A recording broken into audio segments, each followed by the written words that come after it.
Hello, welcome to DesignOps. Sebastian and I would like to welcome you to DesignOps Sydney. This is our third meetup. Thanks for joining us on this online experiment. We know these are difficult times for a lot of people, and we appreciate you for all coming along to this Friday lunchtime session. So first off, we'd like to know where you're all from. So where you're calling in today, we have a poll down the bottom right next to where that says people. And we'd love for you guys to answer the poll and just let us know where you're all calling in from today.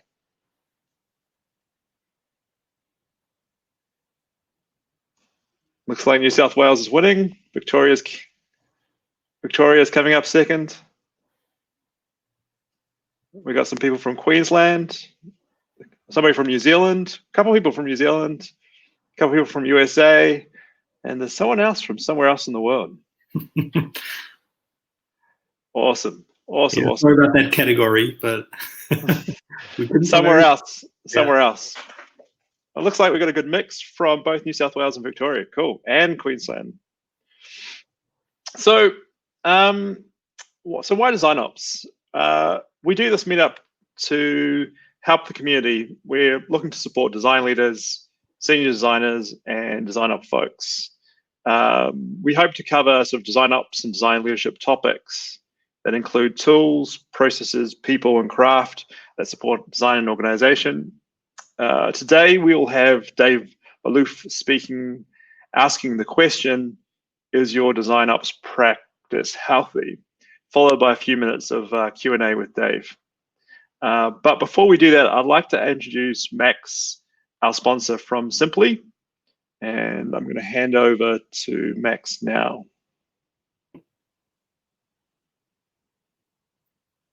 He's been invited and should appear just there. Perfect.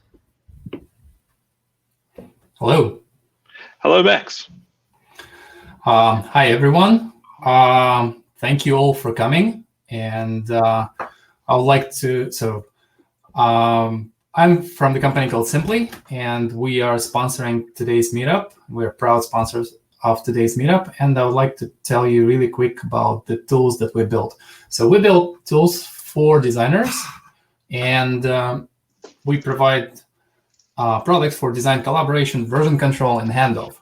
And our products are used by various companies all around the world, and we have two solutions for designers and digital teams in general. So the first one is called Simply Versions, and it's a full-featured version control tool for designers. It allows designers to use branches and work in branches for on their features and separate work in progress from the single source of truth using branches with automatic merging after you are done. It provides transparent design workflow. So there is always an option. So you always have an answer on 4W question on who, when, where, and why introduced a specific change to the mockup or library or design system. Our tool is flexible enough for you to control where you store your design mockups, and it works with all major Git providers like GitHub, GitLab, Azure DevOps, and Atlassian's Bitbucket, of course. And it also provides unlimited version history, so in case you need it, you can always roll back to one of the previous revisions. So it really allows to build flexible and transparent workflows within the design teams. And our second product is design handoff tool called Simply Handoff. It works with all major design tools like Sketch, Figma, Adobe's XD, and Photoshop, and turns them into the red lines and assets. So developers you work with will have no troubles understanding how to implement the design in their mobile app or websites. So it provides inline commenting features, so you can provide and receive the feedback on the design, and it also integrates with all with the project management tools and collaboration tools like Atlassian's Jira, Slack, and lately also Microsoft Teams. It also integrates with development environments like Android Studio and Xcode, so developers can have access to the designs directly from the IDEs they work in. And of course, it comes with a web app in case the developers prefer to use the web app. They can always do that. Simply can play prototypes configured in Sketch, Figma, or Adobe XD. And yeah, so it's enterprise level product. It's ready for bigger companies. It comes with all necessary enterprise features, including single sign-on, custom domains, options to deploy it in private clouds or on-premise environments, depending on the security requirements of a specific customer. And yeah, so check it out. I'm going to open a summary screen. So in case you're interested, you can make a quick screenshot with a summary of what we do. It's actually our handoff tool where we keep all our design assets ourselves. And yeah, check it out at simply.io. And I think that's pretty much it on my end.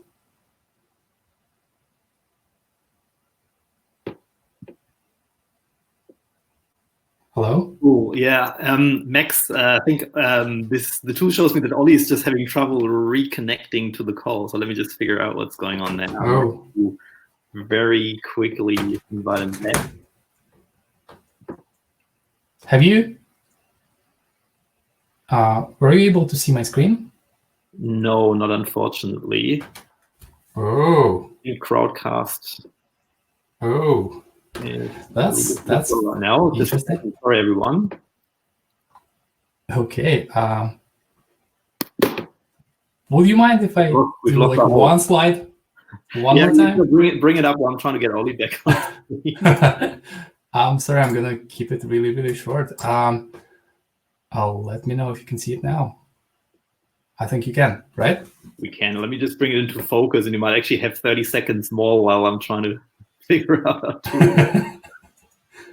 So yeah, as I just said, so we do DesignOps tools, which are namely a handoff tool that turns mockups from Sketch, Figma, XD, and Photoshop into developer ready specifications and red lines and assets. And it helps communicate designs to the engineering, including both low-level information about sizes, dimensions, colors, and fonts, as well as design system like components, soon paddings, and other pieces of the design system. It works with Jira, Slack, Microsoft Teams, Android Studio, and Xcode. And our version control tool for Sketch called Simply Versions allows you to utilize branched approach to version control in your design workflow. It provides automatic merging, visual diffs, and conflict resolution. And it also provides you with an option to choose where to store your design files. And you can choose between Versions Cloud or GitHub, Bitbucket, GitLab, or Azure DevOps from Microsoft. And check it out at sympli.io. All right. Thank you, Max. I think now we're done. Thank you. Thank you. All right. So before we get to Dave, our speaker, I'd like to explain how we're planning to run today. We'll be using the Crowdcast Ask Question feature down the bottom right for the question and answer section of the meetup.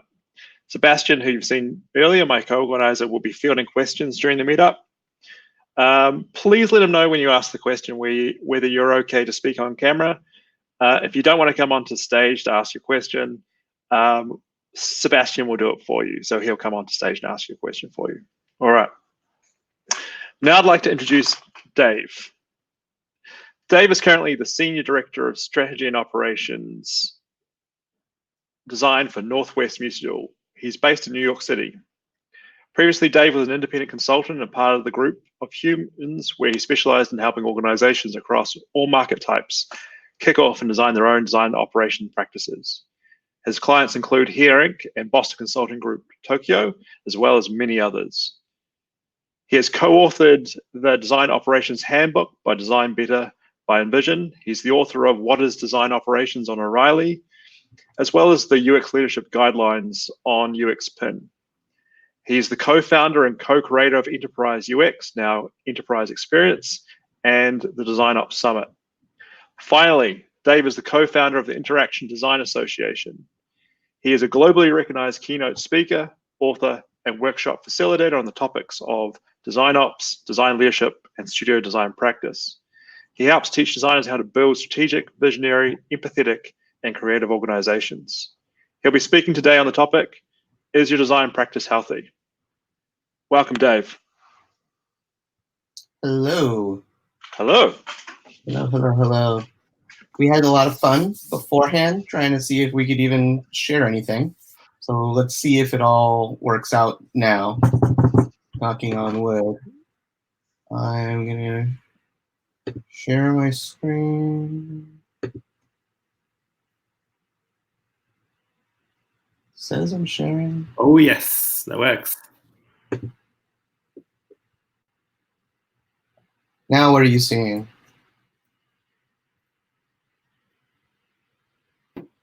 What are y'all seeing? We can see design It looks health. all good, Dave. It looks great. We can see your screen. Okay. Well, you're not seeing my presenter's screen. You're seeing what you're supposed to see. Great. Yes. Cool. All right. Woo! Technology. Yay. Sorry. It's the little things in life that bring joy. So I wanted to talk today about design health. You already saw heard all of who I am, so I'm not going to introduce myself any further. I'll just jump right in and we can get going. And yeah, so my question that, I've been asking myself for quite some time is my design team healthy? I ask this every day I wake up, every night I go to sleep, every day I go into work. It's sort of this driving question: is my design team healthy? And I realize the irony of asking this question right now, given world pandemics and stuff, but I was asking this question before that. I had an early part of my life, I was actually pre-med. I was heavily inspired growing up by the TV show MASH, seeing them in the OR every day. I wanted to be a thoracic surgeon, just like Benjamin Franklin Pierce. Might be aging myself quite a bit here. But I also was a Trekkie, and I just loved this like, every time that they were in med bay, they would have this wonderful vital signs, and it was always moving because we're living, and hopefully, and there are things going on, and there was the beeping sound and everything going along with it. And it was the wonderful med bay, and there was Bones, and he was just the best doctor ever. Like Chekhov screaming in agony in the background there.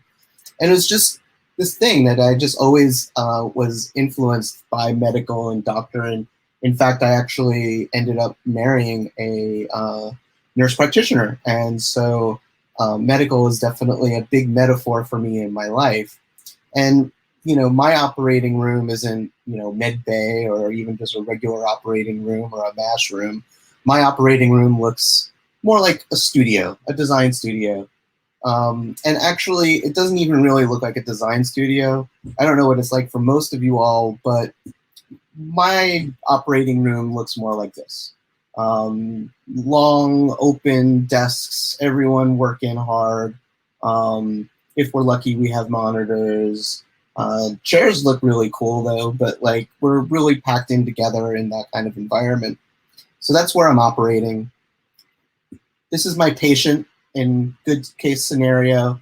She's very, has everything she needs, and Pantone color sheets, a Wacom tablet, good monitor, good keyboards, everything she can ever want. And she moves from this playing environment and often into this playing environment, right? So this is sort of like my operating theater, if you will, and how I think about what I'm doing, what I'm working on. But I think when we talk about design health, not only is the environment really important for us to be able to identify with, but we need to ask ourselves the question, so what does healthy look like? Do we know what the baseline for healthy is for a design team? And is healthy actually enough? What comes after healthy? And this is where I started really thinking about it, because I think it's easy to be healthy for a design organization, and we can get really lax with that. And I think really what we're talking about is not healthy, but performant. How do I take it up a notch? How do I become better than average, better than healthy, but not reaching the stress point that being performant challenges us to be in many ways. And so there's being performant, there's being collaborative, and being collaborating. There's being so practiced it looks like theater, like choreography in what we do, and that it has that kind of sync in motion. Is my team supported in everything that they're doing? Are they feeling safe to be able to stretch themselves to the next level, to be able to take that chance? Are they taking velocity to the next level? Recent language debate got me understanding for the first time the difference between speed and velocity. And that is that velocity has a vector, that you're going in a direction, that you're not just going fast, but you're actually going in the right direction in the right way, and you're being productive, not just being active. But to know this, you also need to be tracked. You need to time what's going on. You need to monitor how things are going. And that's part of being a healthy team as well. But do we know what the vital signs are that are tracked and comparing across your design team? Do you know what the baselines are for being healthy and how to push that team to make them higher performing against those baselines? If I was to put out for you a possible criteria for what healthy design looks like, it's creative, it's empathetic, it's outcome driven, it's collaborative, it has solid, clear communications where feedback loops are checked, and my team is engaged. But how do I, and what do I measure for this stuff? And I'm not going to have clear answers for everyone. What I am going to do is say, let's take a look at what it means to look at each of these issues a little bit deeper, and if there are things that we can measure, assess, observe, or help others understand what's going on. So one thing I would stress is when we're looking at vital signs, some of our vital signs are measured like your temperature. They're measured, instrumented, quantified, really clear. And so it's like being a physician in your general practice. Sometimes, just like design itself, there are things that are a bit more qualitative. And so it's more like a psychologist or a psychiatrist, where they're looking at things that are observable and having heuristics by which they can compare things against. So it's not always about the numbers. So the first thing was creativity. And when I think about what makes creativity happen, it really is this association and serendipity by design. But what makes that happen? What's the by design part of creativity? And so it's the formulation and processes that look at exploration. I need to be able to have a multiplicity of ideas being generated and compared and contrasted and synthesized together. I need to have strong critique so that I can bring principled approaches to my design. Storytelling helps creativity because it gives it place and purpose and understanding by which to evaluate. And it's important for us to have spaces and means by which to externalize our work so that they can be compared together, not just by us, but by others. So what would it mean possibly to measure some of these things? Well, how many ideas are you generating on average per round of work? How many critique sessions are you putting into your team? What's the quality of the critiques that you're having? Are you using storytelling? How is storytelling being used? And just really just a way for externalizing work, that anyone can look at anyone's work at any time, or anyone can show and ask for help at any time to give their to show their externalization of their work. The next one was empathy. And yes, empathy is a term we throw around a lot, but what we're talking about is bringing the outside world into the organization.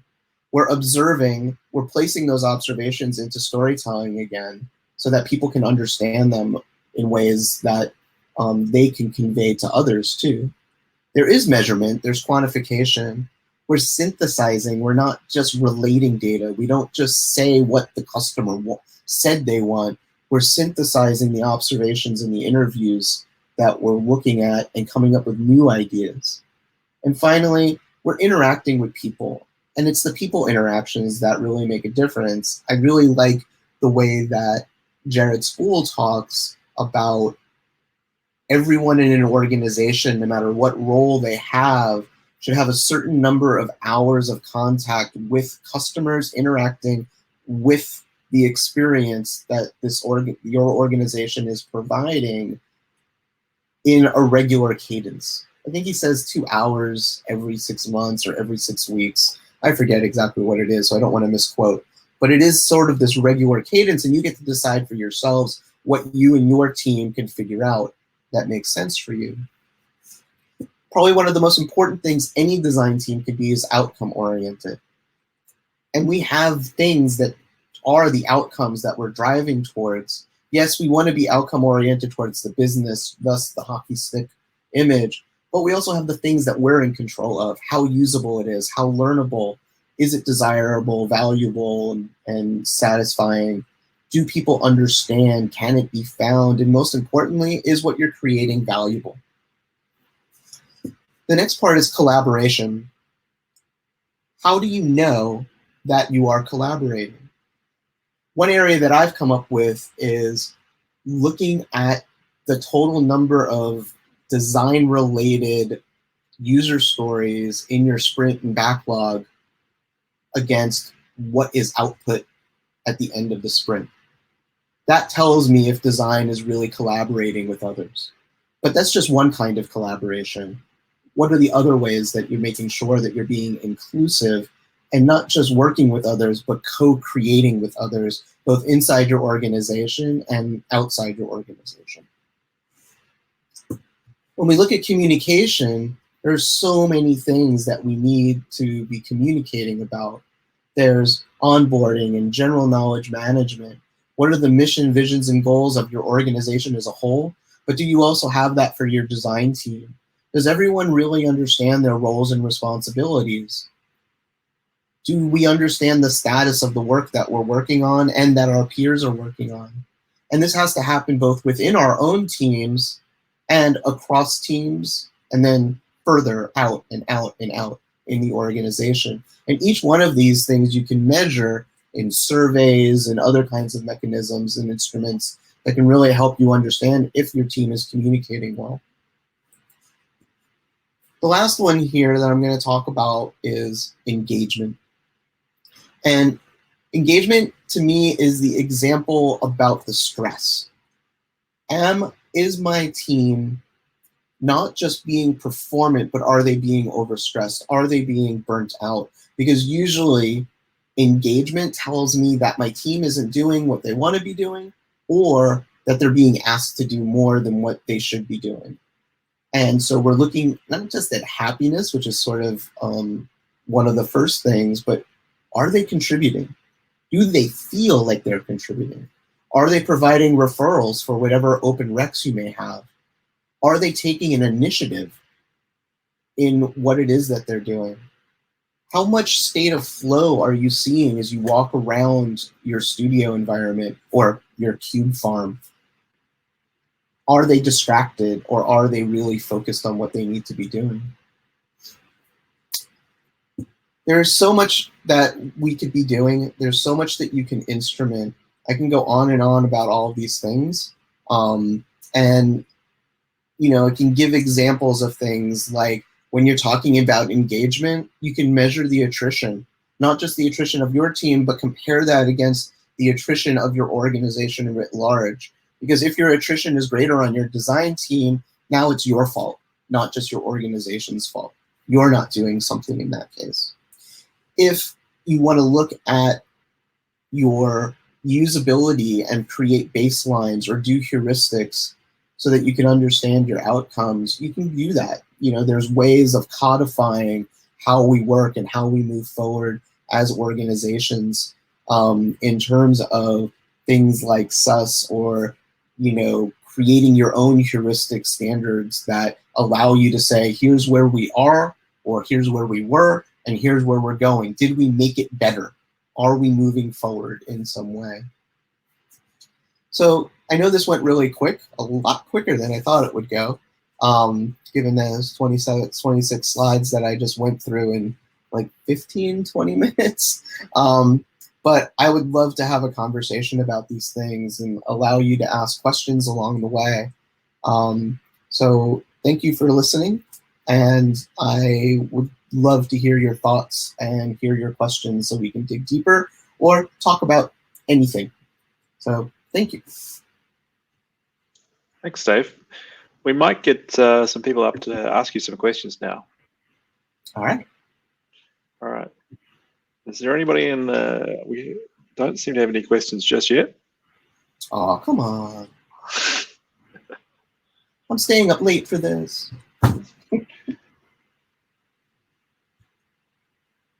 What metrics have you actually, what ways are you actually tracking some of these metrics in your organization now?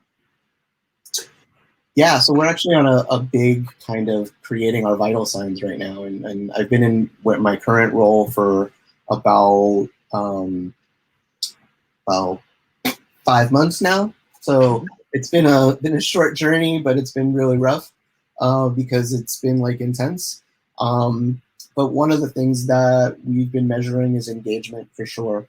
We have a survey that we do 2 or 3 times a year about health and engagement of our staff. And we're working on some of the core issues that came up through that survey around engagement.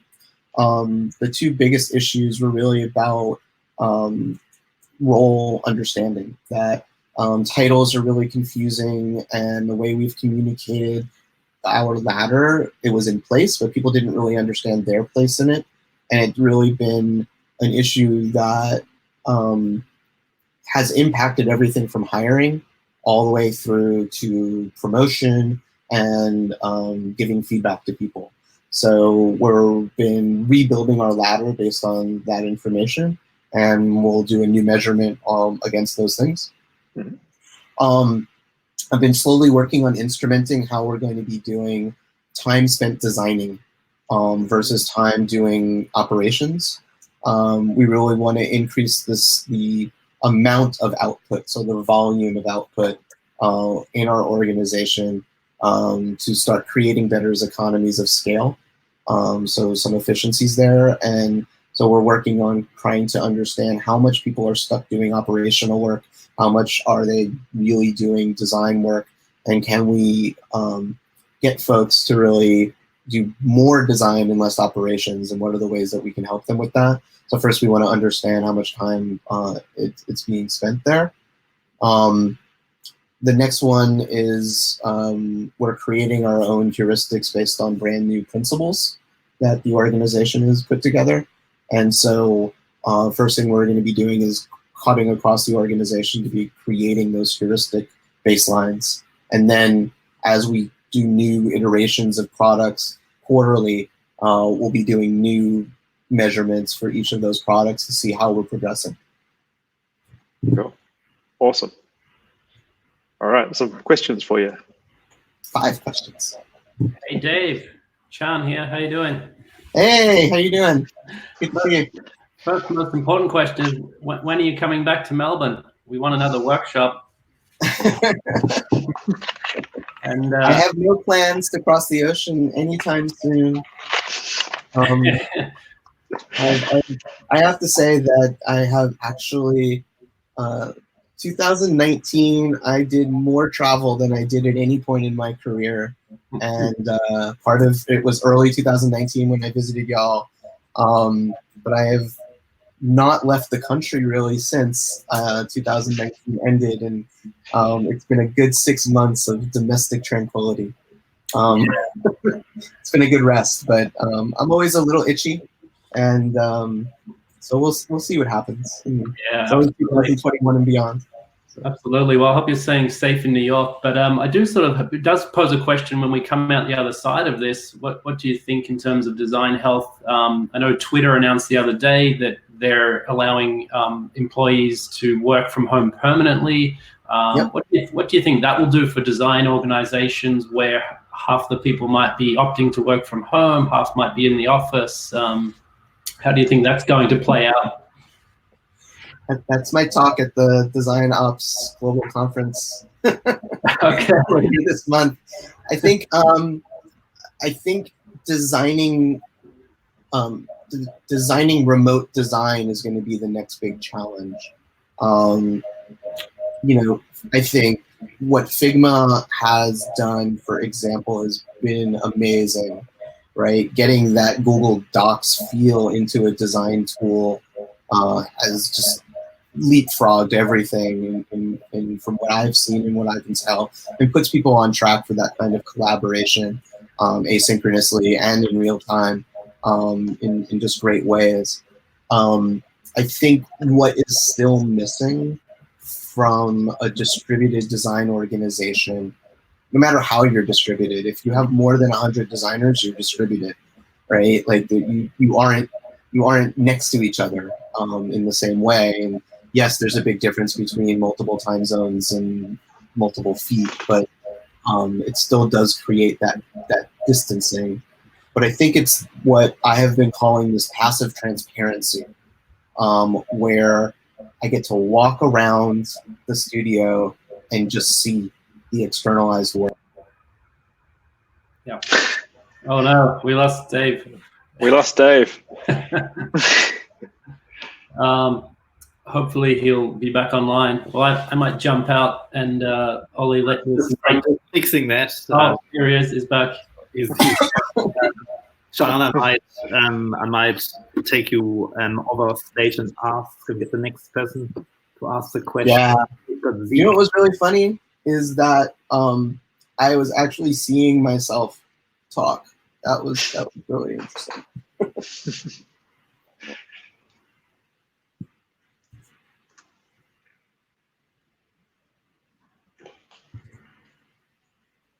Right, we've got Zeke joining the stage in a second. Awesome. Zeke.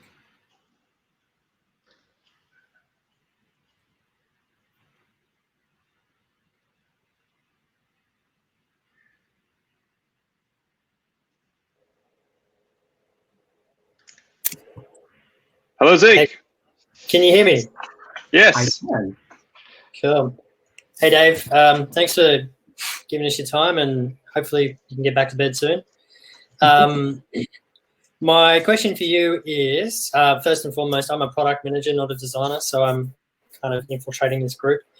The question I've got is around alignment of team goals. So you said, one of the great things for you as a design team is to have separate team goals from what the organizational goals are. I 100% agree with this.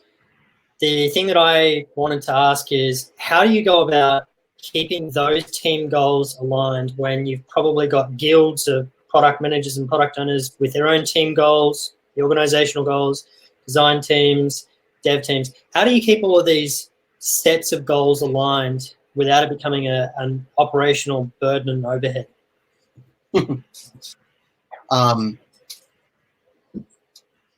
So I think rolling up OKRs is there's been a lot of people who do that work all the time.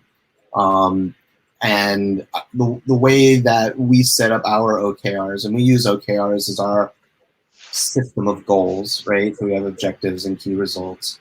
So what we make sure is there's 60% of the design team's goals roll up to the next level of the organization.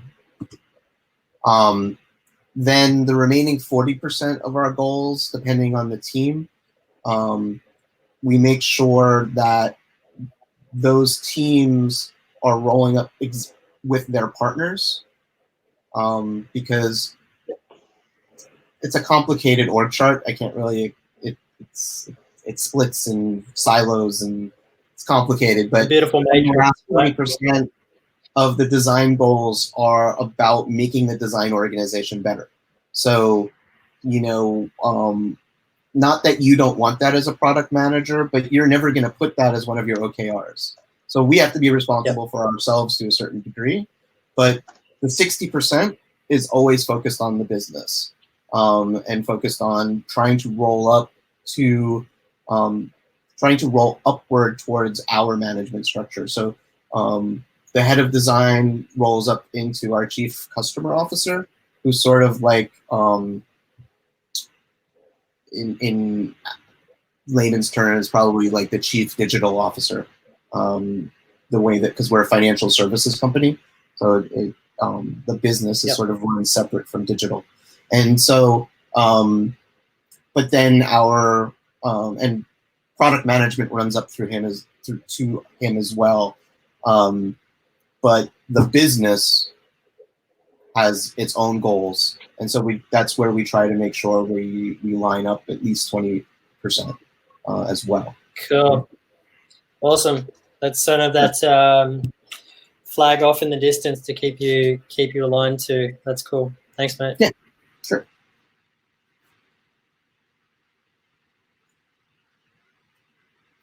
They keep coming, Ollie. Next question is coming up.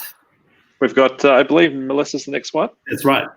And then Sebastian will ask a question on behalf of Nura, and then we've got a couple more people lined up for you. Keep those questions coming, people.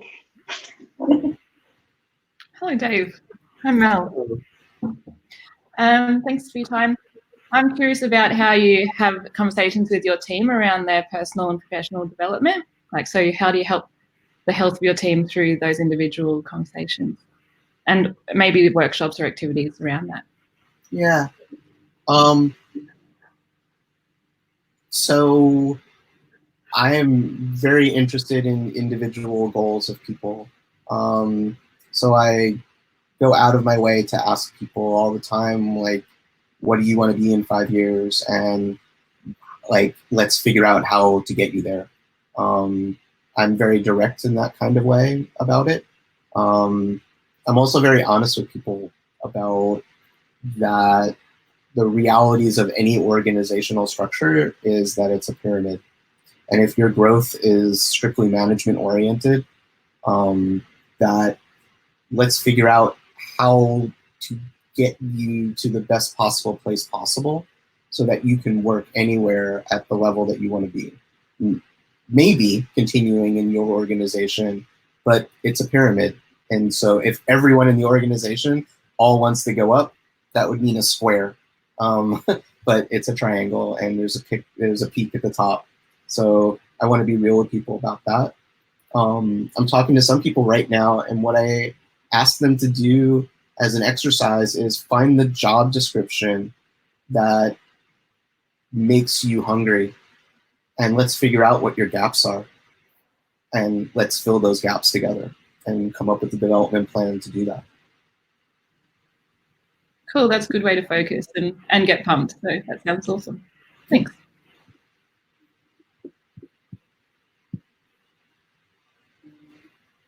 All right, next up, it's me on screen, but I'm actually asking a question on behalf of Nura, who's a little bit camera shy, which is completely fine. You can still ask questions, guys, even if you don't necessarily want to be on the stage. Or not, guys.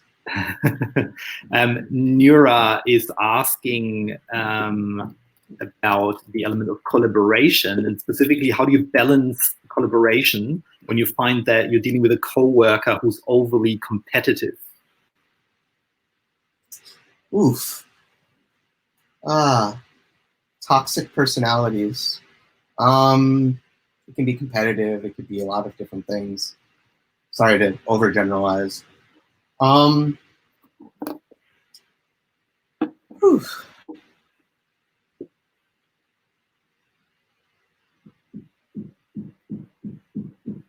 I'm a really strong believer in principles and values, and using both of those to help people make all kinds of decisions. And some of those decisions are around who does what when, and some of those decisions are about who speaks when.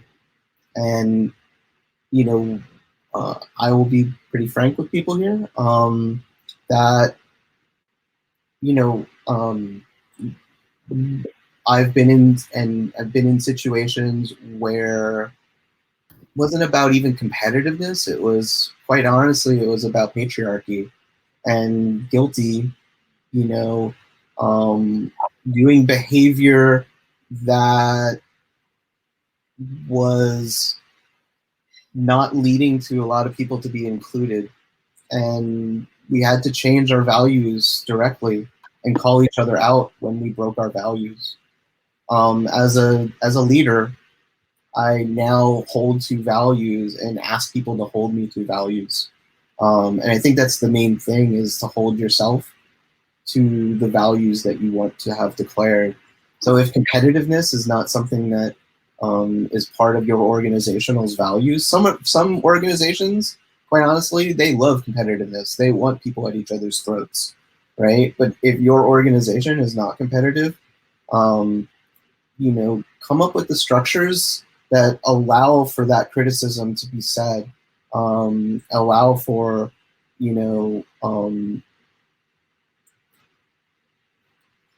allow for the critique to happen, allow for the feedback loops to happen in good ways. Talk to your managers about it, and be open to the idea that you might need to exert some energy, which might be more difficult for people who are introverted or from different cultural backgrounds. But sometimes you need to defend yourself, is sometimes necessary, because competitive people often they don't see themselves as competitive. They see themselves as hardworking. They see themselves as ambitious. They see themselves as confident. And sometimes others see them that way too. And so you need to step up and to not compete in that toxic way, but you need to step up to gain the visibility for how you can do that the better, right? So hope that helps. Hello. Hi. I think I'm the next one that's going to be asking my question. You are. So I have two questions. Actually, hopefully that's not too good. The first question is, how would you recommend that we can push the measurement when everyone in the team is pretty much working remotely on client sites? And how do you measure in terms of like engagement, and how do you how often would you catch up with your team to make sure that everyone is doing okay, and things like that, in terms of their performance and everything. My second question is, how can we ask for constructive feedback from our clients? It seems like when I try it in the past and trying to ask feedback from the client, it usually ends up to be the clients giving like recommendation rather than the constructive feedback of where I can improve. It's just like it seems like clients hesitate to point out the shortage or things that they might think that it could improve the service. Yeah. I'm gonna be honest, I haven't worked in an agency environment in a very long time. I had a couple of, I've been a consultant for a couple of years just before I started here myself, but it's very different than being an on-site, working in an agency. I mean, I think your first question, what I've heard from others that work in organizations like McKinsey and Deloitte, ThoughtWorks and places like that, is it is a struggle to get that kind of feedback. It is a struggle to get those kinds of measurements in place. What the burden is always on the billable hour, right? And that's your measure that they care about. I've challenged a bunch of people to think about the value of their people more than COGS. And I've gotten interesting responses, I'd say, over time. The best examples I've heard are either bi-weekly or monthly days off from the clients, where the organization comes in and meets in their guilds, so to speak, and catches up, shares work across. This way, it's about learning what's learned, and so there's that aspect of it, what's being learned and things like that. So you're creating value for the consultancy or for the agency in that process by thinking about it as a practice in that way, and taking that time to create those feedback loops. I think that it's sort of akin to a bunch of doctors coming together and doing postmortems, every once in a while to understand stuff, but not just the bad stuff, right? How can we also understand the good stuff? The thing about measuring when people are off-site like that is they aren't even using the systems that the agency controls, right? Like, you're using your client's computers, right? And so, like, there's nothing, it's hard to engage in that way. The best that you could probably hope for is things like doing surveys on like a quarterly basis. Where I would feel comfortable doing them like biannually, semi-annually, or annually. In your case, I would do them at least quarterly to really understand if your team is staying engaged and staying focused and meeting what they want. The next way is it's incumbent on your management to make the time with you to do one-on-ones and do sort of like therapy kind of heuristics in that kind of way, and just to report back through some kind of system that they're engaged with on their side. Would be the other way. In terms of getting feedback from clients, I don't know if I want feedback from clients. It's always going to be biased in a way. It's a hard one to think about. I do think about like just having regular retrospectives with your work, and running a retro in that kind of way probably is the cleanest way for you to get feedback for yourself, because you're sort of creating that blameless system, so the client feels like they're not giving you feedback, they're giving the system feedback, and so you can kind of take it from there. Is the best that I would think about. That's actually a good suggestion. Like, probably not asking at the end of the project, but rather asking during the project. Yeah. Cool. Thank you. Sure.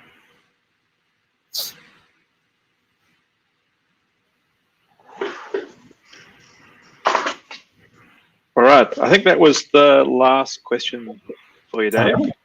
Cool. Really appreciate you coming to speak to us, staying up late, and dialing in for us today. Really appreciate that. Sure. It's always good to see my friends in Oz. So thank you. We hope you come back to Australia soon. Yeah, me too.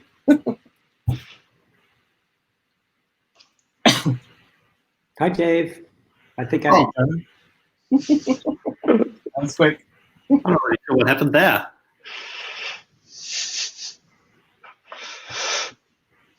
I think we lost John, if I saw it correctly, pretty quickly as well. I think, Ollie, I think we might need to wrap it up since we've only got 5 minutes to go. Or do you want to take one more question? We might just wrap it up. I think that's okay. All right. Sorry, John. Turn my video off.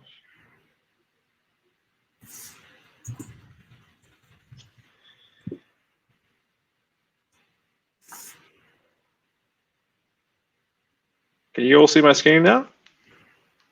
Yes. I'm gonna turn off Awesome. my camera. So just to wrap up, I'd just like to remind everybody that we have a thriving Slack community at, so if you go to designops.lol, you can join our Slack community. We really recommend it. We also have a bunch of resources on the DesignOps website.